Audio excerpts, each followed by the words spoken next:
Hi, this is Lydia at Homespun Quilts and Yarn in Astoria, Oregon, and I am working on this really cute pattern as a charity.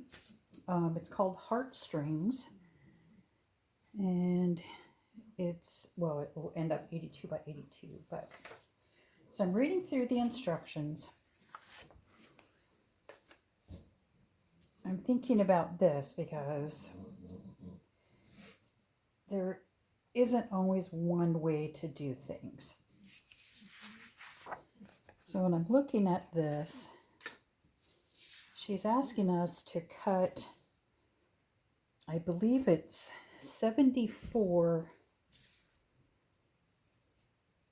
1.5 by 7.5 inch strips and 72 1.5 by 1.5 inch squares, and then sewing 72 of these together across the top. Now, thinking about this, it's almost a recipe for disaster because you're 72 times you're going to try to sew a straight line across here. Knowing that we can be a little bit lazy when we get to the end, sometimes this seam allowance here is not as wide as the seam allowance up here. So when you open these, you kind of end up with a little bit of crookedness, and then you have to take it out and do it again. So what if you took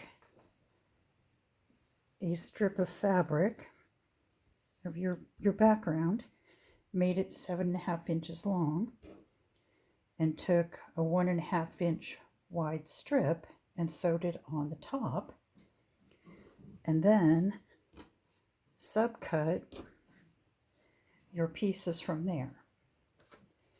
It'd be faster and it would be more accurate. So yeah, so I totally went off script there, but that's okay. So my point is, why would you cut 74 rectangles when you could change that up a lot and do it a lot faster and a lot more accurately? All right, that's all for today. Thanks, everyone. Bye.